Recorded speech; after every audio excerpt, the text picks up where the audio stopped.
اعوذ باللہ من الشیطان الرجیم بسم اللہ الرحمن الرحیم ما آتاکم الرسول فخذوہ وما نہاکم عنہ فانتہوا صدق اللہ مولانا العظیم وصدق رسولہ النبی الامین الکریم ونحن علی ذلک لمن الشاہدین والشاکرین والآمنین والحمد للہ رب العالمین۔ میں نے جس آیت کریمہ کی تلاوت کا شرف حاصل کیا ہے اس سے متعلق کچھ بولنے سے پہلے آئیے ہم اور آپ مل کر انتہائی محبت و عقیدت کے ساتھ اللہ کے محبوب دانائے غیوب امام الانبیاء سید الانبیاء صلی اللہ تعالیٰ علیہ وسلم کی بارگاہ بے کس پناہ میں درود شریف کا نذرانہ پیش فرمانے اللہم صلی علی سیدنا مولانا محمد وعلی آل سیدنا مولانا محمد السلام علیک یا رسول اللہ صلی اللہ تعالی علیہ وسلم۔ اللہ رب العزت کا ارشاد گرامی ہے ما آتاکم الرسول فخذوہ وما نہاکم عنہ فانتہوا۔ جو کچھ رسول تمہیں دیں اسے لے لو اور جس سے منع فرمائیں اس سے باز رہو۔ معلوم ہوا کہ ہماری بھلائی اور ہماری خیریت اسی میں ہے کہ ہم حضور صلی اللہ علیہ وسلم کی سنت کو مضبوطی سے زندگی بھر پکڑے رہیں۔ دوسری جگہ اللہ تعالیٰ نے فرمایا من یطیع الرسول فقد اطاع اللہ، کہ جس نے رسول کی اطاعت کی اس نے اللہ کی اطاعت کی۔ تیسری جگہ اللہ تعالیٰ نے فرمایا قل ان کنتم تحبون اللہ فاتبعونی، اے محبوب آپ فرما دیں کہ اگر تم لوگ اللہ سے محبت کرتے ہو تو میری پیروی کرو، میری فرما برداری کرو۔ الغرض اس طرح کی بہت سی آیتیں قرآن پاک میں ہیں جس میں خالق کائنات نے ہم مسلمانوں کو اس بات کا حکم دیا کہ ہم سنت کے مطابق زندگی بسر کریں، اور سنت کے مطابق زندگی بسر کرنے میں کیا فائدہ ہے، اور حضور صلی اللہ علیہ وسلم کی سنت کو چھوڑ کر رہنے میں، سہنے میں، کھانے میں، پینے میں، شادی بیاہ میں، نکاح میں، منگنی میں، جو بھی زندگی کی ضرورت ہیں ان میں حضور صلی اللہ علیہ وسلم کی سنت کو چھوڑنے سے ہمارا کیا نقصان ہوگا، یہ آج سے 1400 سال پہلے اس کی خبر ہمارے حضور نے دے دی ہے۔ وہ غیب داں نبی 1400 سال پہلے بتا دیا ہے کہ مسلمان جب سنت کو چھوڑ کر اور غیروں کی سنت کو اپنائیں گے، غیروں کے طریقے کو اپنائیں گے تو پھر ان کو کیا نقصان ہوگا، دنیا میں ان کی کیا اوقات ہوگی۔ یہ حضور صلی اللہ علیہ وسلم نے اپنے علم غیب عطائی سے 1400 سال پہلے بیان فرما دیا ہے۔ آخرت میں حضور صلی اللہ علیہ وسلم کا طریقہ چھوڑنے سے آخرت میں ہمیں جو نقصان پہنچے گا وہ تو ابھی باقی ہے۔ دنیا ہی میں ہمیں جو نقصان پہنچے گا یا پہنچ رہا ہے یہ آج ہم اپنی آنکھوں سے دیکھ رہے ہیں۔ ہمارے حضور 1400 سال پہلے جو ابھی ہوا نہیں تھا اسے حضور صلی اللہ علیہ وسلم 1400 سال پہلے دیکھے اور دیکھ کر اس کو بیان فرما دیے، جو حدیث کی کتابوں میں آج بھی موجود ہے۔ آپ غور فرمائیں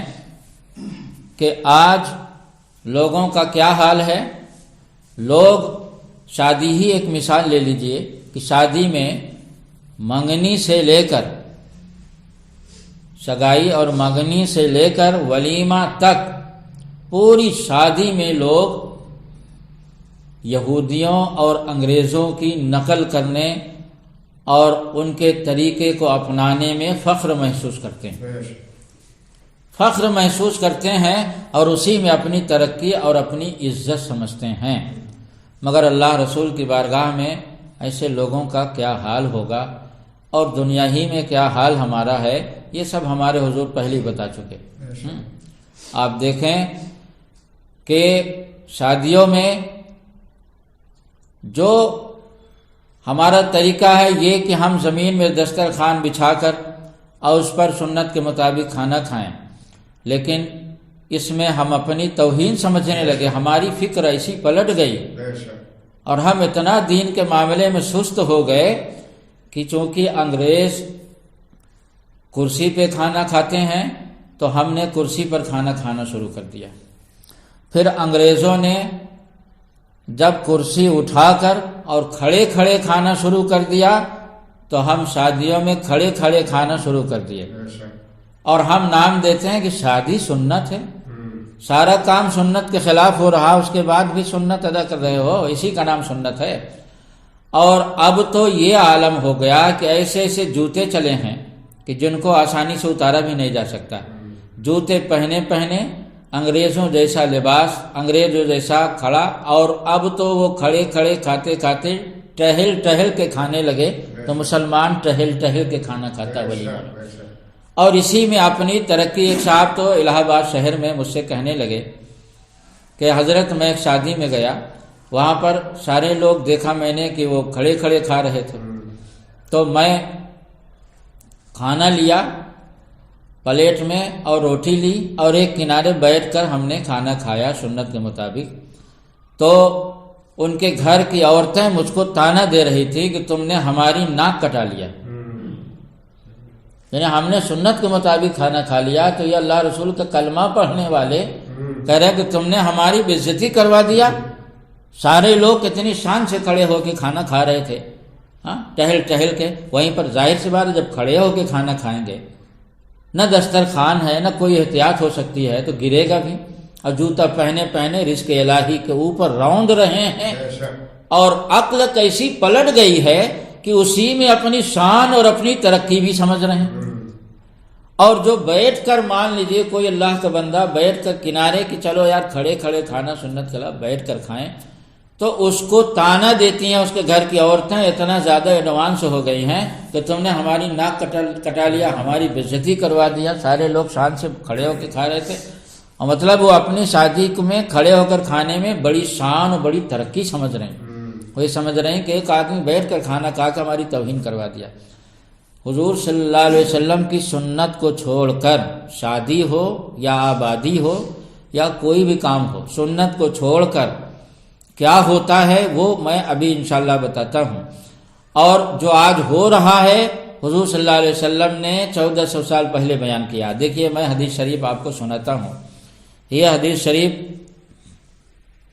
مشکات شریف میں امام تبریزی رحمۃ اللہ علیہ نے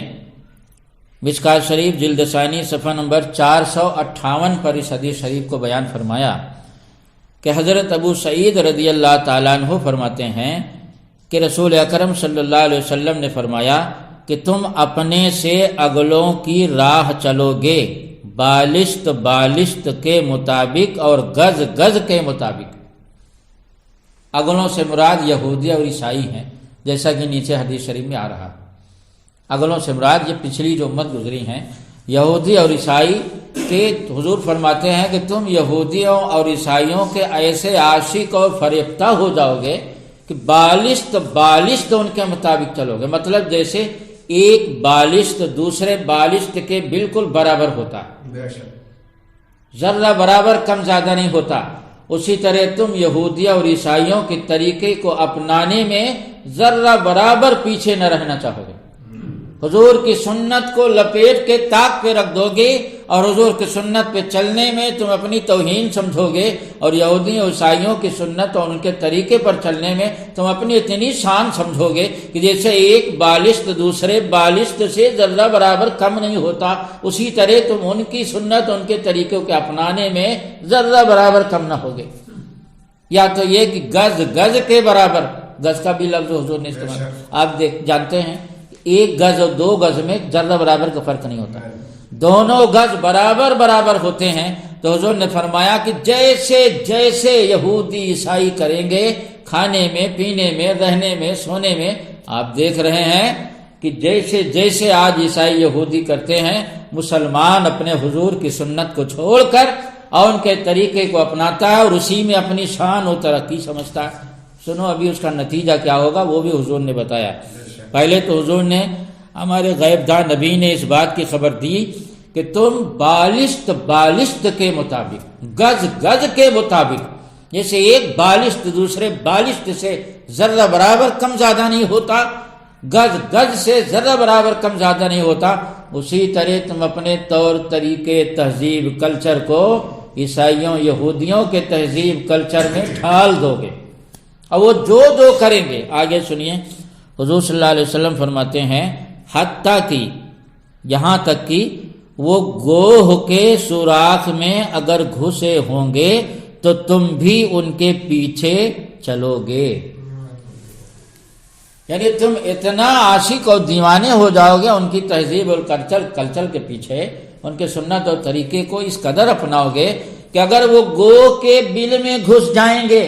تو تم اسی میں اپنی ترقی سمجھو گے۔ اس قدر تمہاری سمجھ پلٹ جائے گی، تمہاری فکر الٹ جائے گی، اور تم شریعت پہ چلنے میں سوچو گے ارے ہم سنت کے مطابق چلیں گے تو بہت پیچھے رہ جائیں گے۔ تمہاری یہ فکر ہوگی اور غیروں کے طریقے اور کلچر کو اپنانے میں تمہارا یہ حال ہوگا کہ گوہ کے بل میں، حالانکہ انسان اگر گوہ کے بل میں گھسے تو آپ جانتے ہیں سوائے نقصان کے کچھ فائدہ ہوگا؟ یعنی جن چیزوں میں کوئی فائدہ نہ ہوگا، جن چیزوں میں تمہارا کوئی فائدہ نہیں ہوگا اور صرف سراسر نقصان ہی ہوگا کہ بھائی گوہ کے بل میں مان لیجیے اگر گھس جائیں تو ہو سکتا ہے اس میں بچھو ہو سکتا ہے اس میں گوجر ہو، نقصان بھی ہو سکتا، فائدہ کچھ نہیں۔ لیکن تم کو پرواہ نہیں ہوگی، تم تو یہ دیکھو گے کہ بھائی عیسائی یہودی بل میں گھس رہے ہیں، اس میں کچھ ترقی کچھ فائدہ ہوگا، تو تم ان کے پیچھے پیچھے گوہ کے بل میں گھس جاؤ گے۔ آج آپ دیکھ لیجئے چھوٹے چھوٹے بچے جو ناسمجھ ہیں نا، وہ ہماری تہذیب و کلچر کو دیکھ کے انہیں آپ دیکھ رہے ہیں عقیقہ معلوم نہیں ہے، عقیقہ کرنا سنت ہے مگر برتھ ڈے معلوم ہے۔ یہ کس کی دین ہے؟ یہ ہماری دین ہے۔ ہم نے انہیں عقیقہ سکھایا ہی نہیں، 40 سال کے ہو گئے ہیں مگر عقیقہ سنت ہے وہ ان کو یاد ہی نہیں آتا، لیکن برتھ ڈے چونکہ عیسائی یہودی کرتے ہیں وہ یاد ہے۔ برتھ ڈے بھائی آدمی انسان مومن کا وجود نعمت ہے، اگر آپ سالانہ شریعت کے مطابق رہ کے اپنی تاریخ پیدائش کو مناتے ہیں، مطلب یہ کہ آپ کھانا بنوائیں، اس پر بزرگوں کی فاتحہ دلوائیں اور شریعت کے دائرے میں رہ کر اس کو منائیں، تو ہم اس کو ناجائز نہیں کہتے ہیں،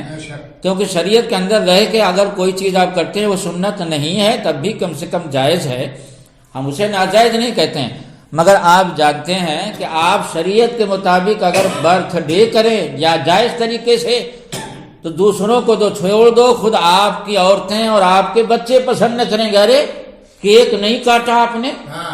موم بتی آپ نے نہیں جلائی، یہ کون سا برتھ ڈے ہوا؟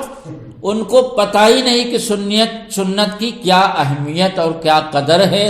خالق کائنات کہہ رہا ہے کہ اگر تم اللہ سے محبت کرتے ہو تو میرے محبوب کی پیروی کرو۔ اللہ اکبر! خالق کائنات جس نے ہمیں پیدا کیا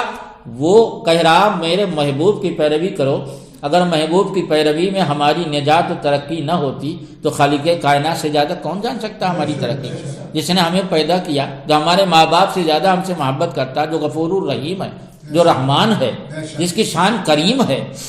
وہ کہہ رہا میرے محبوب کی پیروی کرو۔ ہمارے چھوٹے چھوٹے بچے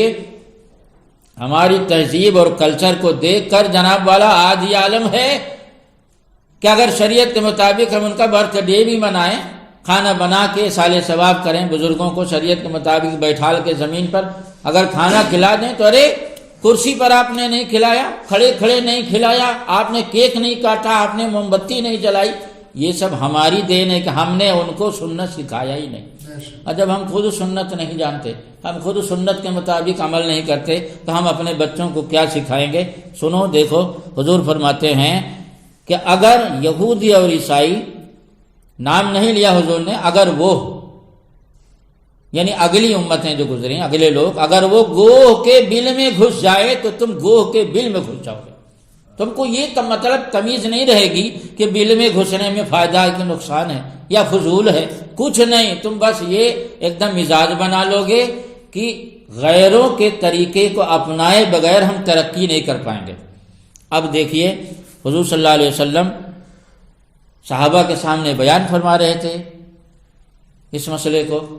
آج جو ہو رہا ہے اس کو 1400 سال پہلے حضور صحابہ کے درمیان بیان کر رہے تھے،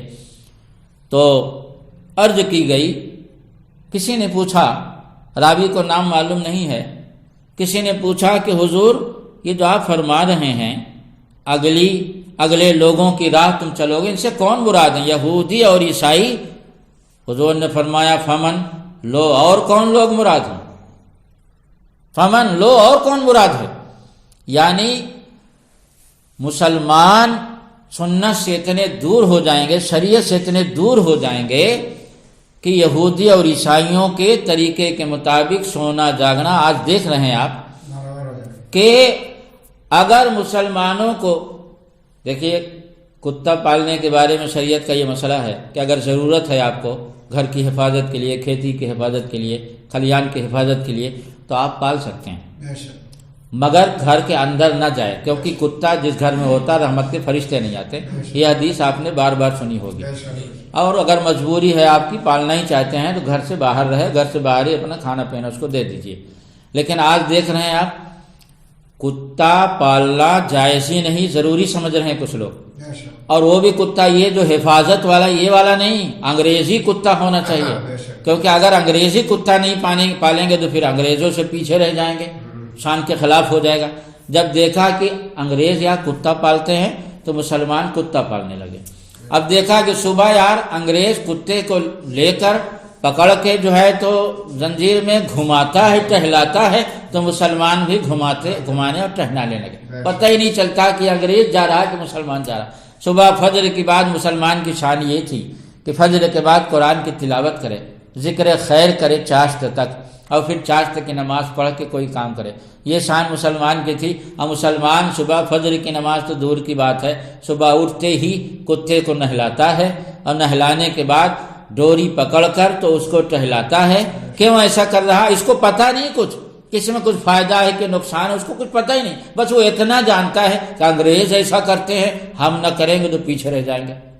ان کی نقل کیے جاؤ، اس میں بڑی ترقی ہوگی۔ اب دیکھا کہ صاحب کتے کو انگریز بستر پہ بیٹھال کے جلیبی کھلاتا ہے تو بستر پہ بیٹھال کے جلیبی کھلاتا ہے، کتے کو یار انگریز بستر میں سلاتا ہے تو بستر میں بھی سلانے لگے۔ یار کتے کا انگریز گود میں بیٹھال کے منہ چومتا ہے تو اب کتے کو گود میں بیٹھال کے منہ چومنے لگے۔ ہیں مسلمان لا الہ الا اللہ محمد رسول اللہ پڑھنے والے، بس اتنا جانتے ہیں کہ لا الہ الا اللہ محمد رسول اللہ پڑھنا چاہیے، بڑا گوشت کھانا چاہیے، اس کے آگے پیچھے ان کو کچھ پتہ ہی نہیں۔ یہ سب جو آج ہو رہا ہے حضور صلی اللہ علیہ وسلم 1400 سال پہلے بتائے کہ اتنا ہی نہیں، اگر وہ گوہ کے بل میں گھس جائیں تو تم بل میں گھس جاؤ گے، اس قدر تم ان کے دیوانے ہو جاؤ گے۔ مگر سنو اس کا نتیجہ کیا ہوگا۔ روایت ہے حضرت مرداس اسلمی رضی اللہ تعالیٰ عنہ سے، فرمایا کہ رسول اکرم صلی اللہ علیہ وسلم نے ارشاد فرمایا، حضور صلی اللہ علیہ وسلم کے حدیث بیان کر رہے ہیں کہ رسول اکرم صلی اللہ علیہ وسلم نے ارشاد فرمایا کہ نیک لوگ آگے پیچھے چلے جائیں گے۔ آج جو ہو رہا دیکھیے، کیسے لوگ کہتے ہیں کہ حضور کے دیوار کے پیچھے کی خبر نہیں، کیسی گندی طبیعت کے لوگ ہیں۔ آج جو ہم اپنی آنکھوں سے دیکھ رہے ہیں، حضور 1400 سال پہلے اس کو بیان فرما دیے،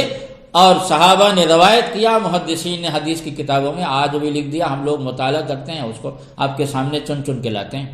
دیکھیے حضور کیا فرما رہے ہیں، نیک لوگ آگے پیچھے چلے جائیں گے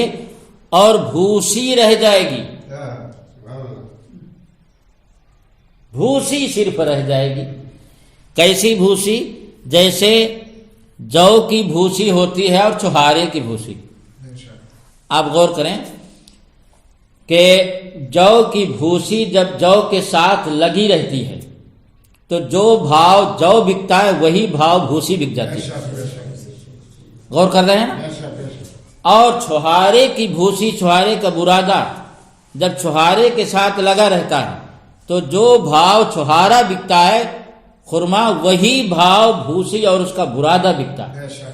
لیکن جب آپ چھہارے کو صاف ستھرا کر کے اس کے برادے کو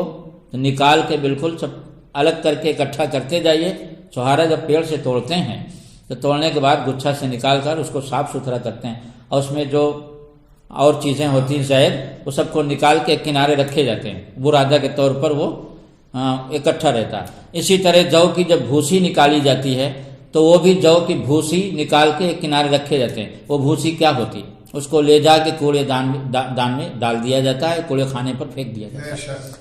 تو حضور صلی اللہ علیہ وسلم کیا کہنا چاہتے ہیں؟ تم غیروں کے طریقوں کو اس طرح اپناؤ گے کہ تمہارے اندر جو اچھے لوگ ہوں گے اللہ تعالیٰ ایک ایک کر کے ان کو اٹھا لے گا اور پھر صرف بھوسی رہ جائے گی۔ بھوسی رہ جائے گی کا مطلب یہ ہے کہ اچھا آدمی جب اٹھ جائے گا تو اس کی جگہ دوسرا اچھا آدمی پیدا نہیں ہوگا، تب تو بھوسی رہے گی۔ جو اور خرما باقی نہیں رہے گا، چھوہارا رہ نہیں جائے گا، چھوہارے اور جو دھیرے دھیرے اڑ جائیں گے، بھوسی بھوسی بچے گی جو کوڑے خانے میں پھینک دی جاتی ہے۔ آج دیکھ لو مسلمانوں کو پوری دنیا کے غیر مسلم بھوسی سے زیادہ اوقات اہمیت نہیں دیتے۔ ایک زمانہ وہ تھا کہ مسلمان جب حضور کی سنت کے مطابق زندگی بسر کرتے تھے تو قیصر و کسریٰ مسلمانوں کا نام سن کے لرزتے تھے۔ اب آج ہمارا یہ عالم ہے کہ ہم کو حضور صلی اللہ علیہ وسلم جو رحمت عالم ہیں وہ کہہ رہے ہیں کہ نیک لوگ آگے پیچھے چلے جائیں گے، بھوسی رہ جائے گی، جو کی بھوسی اور خرمے چھوارے کی بھوسی ہوتی ہے۔ اور آگے سنیے حضور فرماتے ہیں اللہ تعالی کو ایسے لوگوں کی کوئی پرواہ نہ ہوگی کہ جن کی حیثیت صرف بھوسی کی ہوگی۔ بھوسی کا مطلب کیا کہ نام کے مسلمان ہوں گے، کام ان کا بالکل غیروں کی طریقے سے ہوگا، ان کی تہذیب اور طریقہ سب غیروں کے مطابق ہوگا، ان کی اوقات بھوسی کی طرح ہوگی۔ اللہ کی نظر میں ان کی کوئی اوقات نہ ہوگی، اللہ کی بارگاہ میں ان کی کوئی پرواہ نہیں کی جائے گی، یعنی اللہ کی رحمت سے محروم ہو جائیں گے۔ اور جب اللہ کی رحمت سے، اللہ کی نظر رحمت سے جو گر جاتا ہے وہ بندوں کی نظر سے بھی گر جاتا ہے، بندوں کی نظروں میں بھی اس کی کوئی اوقات نہیں رہتی۔ اس حدیث کو امام تبریزی رحمۃ اللہ علیہ نے مشکات شریف جلد ثانی صفحہ نمبر 458 پہ روایت کیا۔ اور سنیے روایت ہے حضرت انس رضی اللہ تعالی عنہ سے، فرماتے ہیں کہ رسول اکرم صلی اللہ علیہ وسلم نے فرمایا کہ لوگوں پر ایک زمانہ ایسا آئے گا کہ ان میں اپنے دین پر صبر کرنے والا مٹھی میں چنگاری پکڑنے کی طرح ہوگا۔ اس حدیث کو مشکات شریف کے صفحہ نمبر 459 پر امام تبریزی نے نقل کیا۔ مطلب یہ ہے کہ مسلمان غیروں کے طریقے پر اس قدر چلنے لگے گا، حضور صلی اللہ علیہ وسلم کی سنت اور شریعت سے اس قدر دور ہو جائے گا کہ اگر ان میں کوئی آدمی سنت کے مطابق زندگی بسر کرے گا، مثلا داڑھی رکھ لے گا، اسلامی لباس پہن لے گا، تو اس پر اتنا بھپتی کسی جائے گی، اس کو اتنا تانا دیا جائے گا، اس کو اتنا بے وقوف بنایا جائے گا کہ ان لوگوں کے جو مسلمان اپنے کہلاتے ہیں ایسے لوگوں کے لان تان کو سن کر وہ پریشان ہو جائے گا، اور دین پر چلنا اس کے لیے اتنا مشکل ہو جائے گا جیسے مٹھی میں آگ کا انگارہ پکڑنا۔ یہ ماحول کوئی غیر نہیں بنائے گا، مسلمان کہلانے والے، کلمہ پڑھنے والے ہی سنت اور شریعت پر چلنے والے کو اتنا تنگ کریں گے، اتنا پریشان کریں گے، اتنا تانا دیں گے، داڑھی رکھنے والے کا مذاق اڑایا جائے گا، سنت کے مطابق کھانا کھانے والے کا مذاق اڑایا جائے گا، سنت کے مطابق شادی کرنے والے کی مخالفت خود اسی کے گھر والے کریں گے، ارے فلاں شادی میں یہ ہوا، فلاں میں یہ ہوا، فلاں باجا لے کے گیا، فلاں کھڑے کھڑے کھانا کھلائے، تم یہ اکیلے دنیا میں سنت کے مطابق عمل کرنے والے، خود اپنا گھر خاندان اس کے خلاف ہو جائے گا۔ دین پر چلنا اتنا دقت کا کام ہو جائے گا، اتنا لوگ تنگ کریں گے کہ دین پر چلنا ایسے ہو جائے گا جیسے مٹھی میں انگارہ لینے کی طرح ہو جائے گا۔ آگے حضور صلی اللہ علیہ وسلم کی حدیث ہے، حضرت ابو ہریرہ رضی اللہ تعالی جو مشہور صحابی رسول ہیں روایت کرتے ہیں کہ رسول اکرم صلی اللہ علیہ وسلم نے فرمایا کہ جب تمہارے حاکم، اس حدیث شریف کو غور سے سنیے گا، حضور فرماتے ہیں کہ جب تمہارے حاکم تم میں بہترین لوگ ہوں، تم میں جو بہترین لوگ ہیں ان کو حاکم بنایا جائے، اور تمہارے اندر جو مالدار ہیں وہ سخی ہوں، یعنی دین کے نام پر پیسہ خوب خرچہ کریں۔ حاکم کیا ہوں؟ بہترین لوگ، دیندار لوگ ہوں، اچھے لوگ ہوں، حاکم کرسی حکومت پر اچھے لوگ بیٹھیں، اور تم میں جو مالدار ہیں وہ دین کے نام پر خرچ کریں، سخی ہوں، اور تمہارے کام تمہارے آپس کے مشورہ سے ہوں۔ تین چیزیں حضور نے بتائیں۔ کیسی چیزیں؟ دیکھیے کتنی عمدہ، کتنی قیمتی چیزیں۔ تین چیزیں، ایک تو یہ کہ تمہارے حاکم تم میں کے بہترین لوگ ہوں، دوسرے یہ کہ تمہارے اندر میں جو مالدار ہیں وہ دین کے نام پر اچھے کام میں خوب خرچہ کرنے والے ہوں، اور تیسری چیز یہ کہ تمہارے جو کام ہو، چھوٹا موٹا کام تو آدمی اپنا کرتے رہتا ہے، مطلب کوئی اہم کام ہو جس میں اپنا دماغ کام نہ کرے، تو ان میں اچھے لوگوں سے مشورہ کے بعد کام کریں۔ جب تک یہ تین چیزیں قائم رہیں گی تمہارے اندر، جب تک یہ تین چیزیں قائم رہیں گی، تمہارے لیے زمین کا پیٹ سے بہتر زمین کی پیٹھ ہوگی۔ یعنی قبر میں جانے سے بہتر دنیا کے اوپر زندہ رہنا ہوگا۔ کیوں؟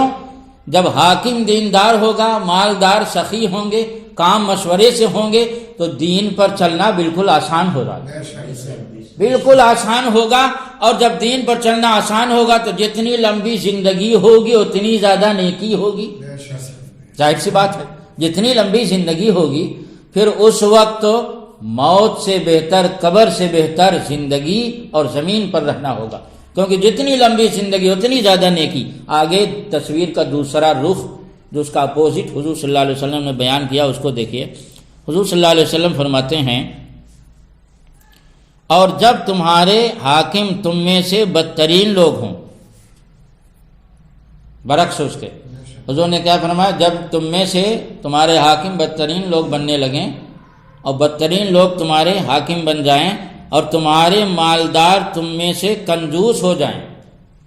تمہارے مالدار کنجوس ہو جائیں، اور تمہارے کام تمہاری عورتوں کے سپرد ہوں، تمہارے کام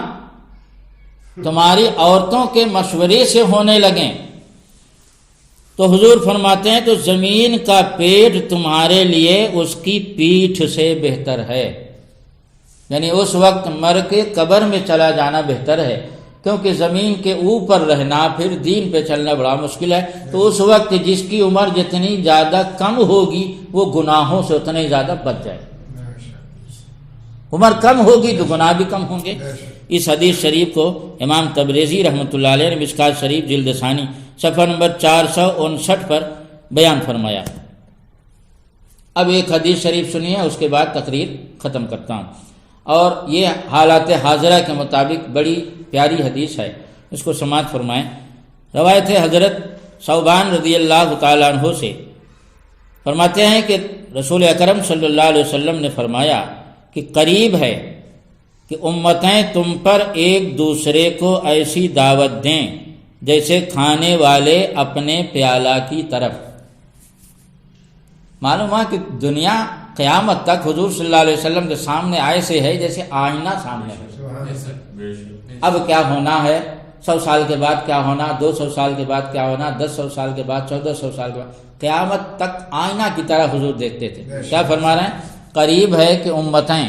یعنی مسلمانوں کے علاوہ جو دوسری جماعتیں ہیں، امت کے معنی جماعت کے، دوسری جماعتیں، اور دوسری جماعتوں سے مراد غیر مسلم، مجوسی ہوں، یہودی ہوں، عیسائی ہوں، پارسی ہوں، وغیرہ وغیرہ، اس غیر مسلم جتنے ہیں، آپس میں ایک دوسرے کو وہ اپنی طرف ایسے بلائیں گی جیسے آدمی پیالہ کی طرف، یعنی جیسے کھانا کی دعوت دیتا ہے، ویسے تم کو مٹانے کے لیے آپس میں ایک دوسرے کو دعوت دیں گی۔ آج جو اپنے آنکھوں کے سامنے آپ دیکھ رہے ہیں، ساری دنیا، آپ تو بھائی سوشل میڈیا کا دور ہے، موبائل میں سب کچھ آپ دیکھتے رہتے ہیں، خبریں سنتے ہیں۔ آج دیکھیے آپ، مسلمانوں کے خلاف پوری دنیا کے غیر مسلم ایک ہیں، ان کے آپسی معاملات جو بھی ہوں، یہودی عیسائی کے عقیدے کے بالکل خلاف ہیں۔ قرآن میں ہے، یہودی کہتے تھے کہ یہودیوں کے علاوہ جنت میں ہرگز کوئی نہ جائے گا۔ عیسائی بھڑک جاتا تھا، کہتا تھا عیسائیوں کے علاوہ ہرگز جنت میں کوئی نہیں جائے گا۔ یعنی عقیدے میں اتنا سخت اختلاف ان کا، مگر جب مسلمانوں کا مٹانے کی بات آتی ہے تو وہ دونوں ایک ہو جاتے ہیں، اور ایک ہو کر مہینوں آپ دیکھ لیجئے، آپ نظر اٹھا کر عراق میں کیا ہوا، لیبیا میں کیا ہوا، ہاں شام میں کیا ہو رہا، ابھی بھی یمن میں کیا ہو رہا ہے، آپ نظر اٹھا کے دیکھیے، ساری دنیا کے غیر مسلم آج مسلمانوں کے خلاف ایک ہیں، اور ہم ہیں کہ ہم سمجھ ہی نہیں پا رہے ہیں کہ ہماری طاقت کیوں ختم ہوتی جا رہی ہے، ہمارا روب لوگوں کی نظر سے کیوں ختم ہو گیا، ہم کو پتہ ہی نہیں۔ اس کی وجہ صرف ہے حضور صلی اللہ علیہ وسلم کی سنت کو چھوڑ دینا، شریعت سے دور ہو جانا۔ سنیے حضور صلی اللہ علیہ وسلم کیا فرما رہے ہیں،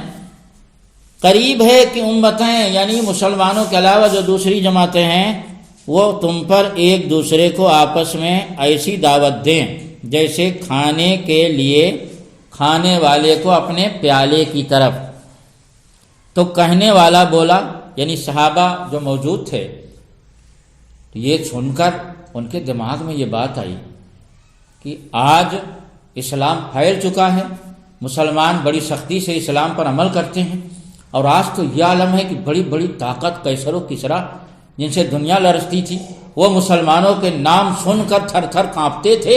رعب و دبدبا سے مرعوب تھے۔ تو کیا حضور ہم لوگوں کی تعداد اس وقت بہت کم ہو جائے گی؟ عام طور سے لوگ یہی سمجھتے ہیں نا کہ فلاں قوم سے بہت ڈرتی ہے، تو لوگ سمجھتے ہیں ہو سکتا ہے ان کی تعداد کم ہو۔ تو صحابہ نے بھی یہی سمجھا کہ ہو سکتا ہے اس وقت جب ایسا ہوگا ساری قوم ایک دوسرے کو دعوت دیں گی کہ یار آؤ آؤ مسلمانوں کو مٹا دیں، ان کے پاس کچھ نہیں ہے، ان کو جب چاہے مٹا دیں، کو ختم کرو کے ساتھ۔ تو ہو سکتا ہے اس وقت ہماری تعداد بہت کم ہی ہو۔ تو کہنے والا بولا کہ کیا اس دن ہماری کمی کی وجہ سے ایسا ہوگا؟ بہت اچھا سوال ہے حضور، کیا ہم مسلمان اس دن بہت کم ہو جائیں گے اس لیے غیر لوگوں کی ہمت بڑھ جائے گی، ہمیں مٹانے کے لیے قدم قدم پر ہمیں نقصان پہنچانا چاہیں گے؟ حضور صلی اللہ علیہ وسلم نے کیا فرمایا سنیے، حضور فرماتے نہیں بلکہ تم اس دن بہت ہوگے۔ ایسا نہیں کہ آج سے کم ہوگے، آج سے بہت زیادہ ہوگے۔ آج تمہاری تعداد ہے اس کے کئی گنا تمہاری بہت تعداد ہوگی۔ تعداد کی کمی سے ایسا نہیں ہوگا، مگر سیلاب کے کوڑے کرکٹ کی طرح تم ایک کوڑے کرکٹ ہوگے۔ سیلاب کے غصا کا لفظ حدیث میں آیا ہے، میں ترجمہ پیش کر رہا ہوں۔ غصا کا معنی ہے سیلاب کی بھوسی، سیلاب کا کوڑا کرکٹ۔ سیلاب میں جو تنکے لکڑی وغیرہ بہہ بہہ کے کثرت سے آ جاتے ہیں نا، تو جب پانی اترنے لگتا ہے تو وہ کنارے لگ جاتے ہیں۔ اور آپ نے دیکھا ہوگا کہ جب پانی اترتا ہے تو وہ سیلاب کی جو بھوسی ہوتی ہے، کوڑا کرکٹ ہوتا ہے، ملبہ ہوتا ہے، وہ اس کو کوئی یہ تک انتظار نہیں کرتا کہ یار رک جاؤ، سوکھ جانے دو، اس کو رکھ لیا جائے گا، سردی میں تاپنے میں کام آئے گا، جلانے میں کام آ جائے گا۔ جیسے ہی سیلاب اترتا ہے آپ نے دیکھا ہوگا لوگ نگر نگم آفس فوراً فون کرنا شروع کر دیتے ہیں، ارے سر آئیے یہاں پانی اتر گیا، گاڑی بھیجیے جلدی اس کو لے جائے، بڑی گندگی بڑی بدبو، یہاں پر لوگوں کا رہنا مشکل ہو گیا۔ تو گاڑی آتی ہے اور نگر نگم والے بھی ہاتھ سے نہیں چھوتے، اس کوڑے کرکٹ کو اتنا ذلیل اور گندا سمجھتے ہیں کہ ہاتھ سے نہیں چھوتے، بلکہ مشینیں آتی ہیں اور مشینوں سے بھر بھر کے اٹھاتے ہیں اور گاڑیوں پہ رکھ کے لے جا کر کہیں نہ جانے کوڑے خانے میں کہاں ڈالا۔ اس سے معلوم ہوا کہ سیلاب کی بھوسی اور سیلاب کا جو کوڑا کرکٹ ہوتا ہے، سیلاب کا جو میل کچیل ہوتا ہے، جو اوقات اس میل کچیل کوڑے کرکٹ کی ہوتی ہے، شریعت سے دور ہو جانے کی وجہ سے، سنت سے دور ہو جانے کی وجہ سے مسلمانوں کی اس وقت یہی اوقات غیر مسلموں کی نظر میں ہوگی۔ معلوم ہے کہ اگر ہم غیروں کی نظر میں عزت سے جینا چاہتے ہیں تو ہم شریعت پر اپنے پابندی سے عمل کریں، اس کے رسول سے اپنے سینے کو منور کریں، اور رسول اکرم صلی اللہ علیہ وسلم کی سنت سے اپنی شادی، اپنی آبادی، اپنے چہرے، اپنے لباس، اپنی ہر چیز کو ہم سجا لیں، تو انشاءاللہ دنیا میں بھی دشمن ہم سے مرعوب رہے گا اور آخرت میں بھی سنت کے صدقے ہماری نجات ہو جائے گی۔ آگے حدیث شریف سنیے، حضور فرماتے اللہ تعالیٰ تمہارے یعنی جب تمہارا یہ عالم ہوگا کہ تم شریعت و سنت سے دور ہو جاؤ گے، غیروں کا طریقہ اپناؤ گے، تو تمہاری اوقات سیلاب کے کوڑے کرکٹ کی طرح ہوگی. اللہ تعالیٰ تمہارے دشمن کے دلوں سے تمہاری ہیبت نکال دے گا. آج دیکھ رہے ہیں آپ اپنی آنکھوں سے 1400 سال پہلے غیب داں نبی نے فرمایا کہ تمہاری وہ اوقات ہوگی جو سیلاب کے کوڑے کرکٹ کی ہوتی ہے. اعلی حضرت فرماتے ہیں اور کوئی غیب کیا تم سے نہا ہو بھلا، جب نہ خدا ہی چھپا تم پہ کروڑوں کرو. یہ غیب داں نبی آج جو ہو رہا ہمیں اس کی ہمارے اندر کیا کمی ہے 1400 سال پہلے وہ بھی بتا دیا، اور ہمیں کیا کرنا چاہیے وہ بھی بتا دیا. ہم کیا نہیں کر رہے ہیں وہ بھی بتا دیا، اور نہ کرنے سے ہماری کیا اوقات ہوگی دنیا میں. دنیا والوں کی نظر میں ہم سیلاب کے کوڑے کرکٹ کی طرح ہو جائیں گے اگر شریعت و سنت سے دور ہو جائیں گے. اور سیلاب کے کوڑے کرکٹ کی جو اوقات لوگوں کی نظر میں ہوتی ہے وہ آج ہماری اوقات لوگوں کی نظر میں ہے. حضور آگے فرماتے ہیں تمہارے دلوں میں اللہ تعالیٰ تمہارے دشمن کے دلوں میں تمہاری ہیبت نکال دے گا، اور تمہارے دلوں میں اللہ تعالیٰ وہن ڈال دے گا. تمہارے دلوں میں اللہ تعالیٰ وہن ڈال دے گا. تو کسی نے عرض کی یا رسول اللہ یہ وہن کیا چیز ہے؟ کیونکہ وہن کا جو معنی ہے عربی زبان میں کا لفظ ہے، یا وہن کے معنی ہے کمزوری، لیکن یہاں پر کچھ اس کی اور تفصیل ہے. کمزوری صرف اتنا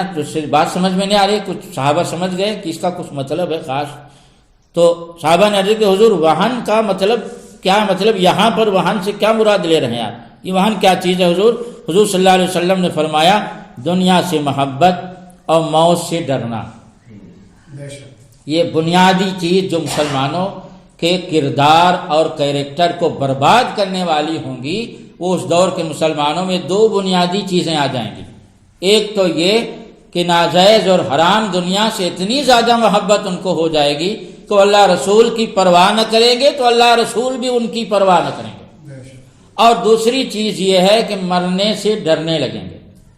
کیونکہ دنیا سے جو جتنا زیادہ محبت کرتا ہے موت سے اتنا ہی زیادہ ڈرتا ہے. حالانکہ مومن کا عقیدہ یہ ہے کہ اذا جاء اجلہم لا یستاخرون ساعۃ ولا یستقدمون، جب موت آ جاتی ہے تو نہ آگے ہٹتی ہے نہ پیچھے ہٹتی ہے. قرآن میں اس معنی کی مفہوم کی کئی آیتیں ہیں جس میں یہ بتایا گیا کہ موت جس کی آ جاتی ہے نہ آگے ہٹے نہ پیچھے. یہی عقیدہ مسلمانوں کا ہے کہ مسلمان 313 مسلمان 4000 کا مقابلہ کیے، اور 4000 مسلمان 1,00,000 کا مقابلہ کیے، کیونکہ ان کا یہ عقیدہ تھا کہ موت سے پہلے موت نہیں آتی اور موت کے بعد بھی موت نہیں آ سکتی ہے. موت آئے گی تو اپنے وقت پر آئے گی. یہ دو بنیادی چیزیں جو ہیں یہ کمی مسلمانوں کے اندر آ جائے گی. ایک تو یہ کہ مسلمان کی شان یہ ہے کہ دنیا سے زیادہ آخرت کو اہمیت دے، لیکن مسلمان آخرت سے زیادہ دنیا کو اہمیت دیں گے اور دنیا سے محبت کریں گے. دوسری بنیادی چیز جو ہوگی یعنی جو کمی آ جائے گی وہ یہ کہ موت سے مرنے سے ڈرنے لگیں گے. اور جب مرنے سے ڈرنے لگیں گے تو عزت کی زندگی ان کی چھین لی جائے گی اور دنیا ان پر غالب آ جائے گی. اللہ رب العزت سے دعا ہے کہ اللہ تعالی ہمیں تا حیات حضور کی سنت اور شریعت کے مطابق زندگی